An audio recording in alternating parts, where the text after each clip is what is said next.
Então agora vamos bater o que a gente acabou de falar sobre taxa de juros. Então eu vou fazer uma retrospectiva aqui do que aconteceu no ano de 2020 para a gente chegar até agora. Então no ano de 2020 nós tivemos aí o Covid-19. Cara, no Covid-19, todos os governos, não foi uma especialidade, uma exclusividade dos Estados Unidos, mas todos os governos ao redor do mundo ligaram a máquina de imprimir dinheiro e ninguém sabia o que estava acontecendo, se o mundo ia acabar. Foi um pavor generalizado, né? Então, trouxe essa matéria aqui da Block Trends, onde diz que 43% de todos os dólares foram impressos desde 2020. Então, cara, uma hora a conta disso chega. Não vou entrar no mérito aqui se era para fazer assim, se não era, se teve política no meio, que a gente sabe que teve muita, mas, cara, 43% de todos os dólares foram impressos em 2020. Isso aí é muita grana, irmão. Isso aí é muita grana e uma hora a conta chega, né? Uma hora a conta Então, chega. a inflação americana em 2021, ali em 22, começou a bater recorde, se eu não me engano, foi em 2022 aqui, ó. Em junho de 22, ela bateu 9,1%. Então foi a máxima ali desde 1981. Então, desde 1991, a gente não chegava a uma taxa de juros tão alta nos Estados Unidos, uma inflação nos Estados Unidos tão alta. Aqui a gente é acostumado a ver uma inflação em números maiores, né? Só que lá nos Estados Unidos, se a gente conseguir visualizar aqui, ó, a gente já viu taxa de inflação negativa, 2,1. Então, é uma inflação muito baixa para bater 9,1%. Com isso, a taxa de juros, que também era muito baixa, que era cerca de 0,5%, chegou a bater ali nos patamares que a gente está hoje, entre 5% e 5,025%. Não, e no governo do Biden vai ser isso aí, pô. Até o término do governo do Biden, não vai mudar muita coisa não, pô. Entendeu? Por causa Então, do governo exatamente. socialista. Isso é outro ponto que eu esqueci de botar aqui, cara. Bem lembrado. Me lembra da gente falar um pouco sobre essa parte de presidente no final, que eu tenho umas coisas legais aqui. Demorou, a gente deixa pro final ali. Antes Beleza. da pergunta final ali se vai rolar alta infinita ou não. Beleza. Então aí, ó, em 2021, com muito dinheiro circulando, o dinheiro tá barato, o dinheiro não tem valor. E a taxa de juros está pagando muito pouco, porque o juros estava baixo. A renda fixa estava pagando muito pouco, porque o juro estava baixo.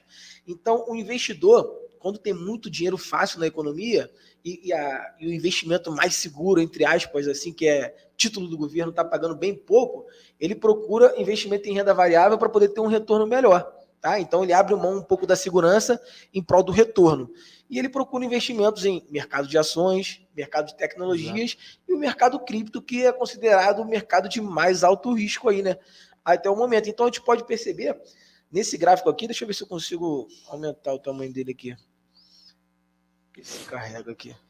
Pronto, aqui, ó. A gente pode perceber que aqui em 2021, cara, aqui, ó, 9 de novembro de 2021, a gente bateu o all-time high aqui, ó, do mercado cripto, que é o que a gente costuma chamar de o maior preço atingido. Então, o mercado bateu aqui, ó, 2,98, chegou a bater 3 trilhões de dólares.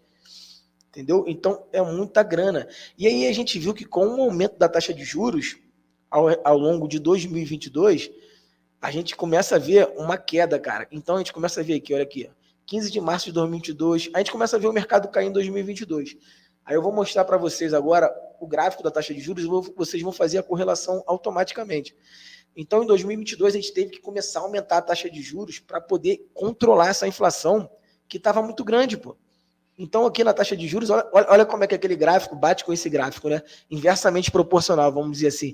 Então, enquanto esse gráfico aqui está descendo, esse aqui está subindo. Ó. A taxa de juros está aumentando para tentar conter a inflação, que atualmente está no patamar de 4%. Tá? Então, a taxa de juros subiu muito. Isso daí fez o mercado despencar, pô, porque tira dinheiro da economia. Eu gosto de falar que a taxa de juros aumentando é como se pegasse todos aqueles dólares que foram criados e começasse a tacar fogo em boa parte daqueles dólares, diminuindo o dinheiro. O dinheiro está mais caro, o dinheiro está mais escasso.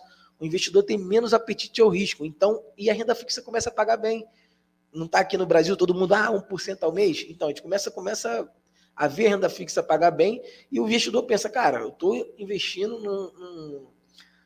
num ativo de risco que está me pagando talvez pouco, na verdade está te dando prejuízo, porque ele está caindo na contramão do aumento da taxa de juros, e tem a renda fixa aqui que está pagando legal, que a gente costuma falar que é a perda fixa, né? Que às vezes a gente não bate nem a inflação, que ele está pagando legal, e eu tenho ali total segurança, porque é o investimento mais seguro do mundo, né? Podemos dizer assim, que agora a gente viu que nem tanto, né? Que quase teve um calote aí do título de dívida pública americano. E aí, o que a gente viu esse mês, cara? O mercado, o Fed, né, Jeremy Powell, que é o presidente do Banco Central americano, pela primeira vez ao longo dos 10 meses que vieram anteriores, ele fez uma pausa na taxa de juros.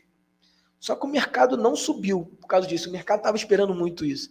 E eu achei que o mercado ia subir, só que o mercado já tinha precificado, mais de 80% dos investidores já tinham precificado essa pausa na taxa de juros, tá bom? Só que o mais importante, além da pausa, ou aumento ou redução na taxa de juros, geralmente é o pronunciamento que vem depois pelo presidente do Fed, onde ele diz a expectativa dele do futuro, tá? E as expectativas dele é que a taxa de juros provavelmente vai continuar aumentando. Ele só deu essa pausa aí para ele poder visualizar, né? Porque o cara vai aumentando os juros, ele tem um gap ali de 3 ou 4 meses para ver se aquilo está dando resultado ou não, né?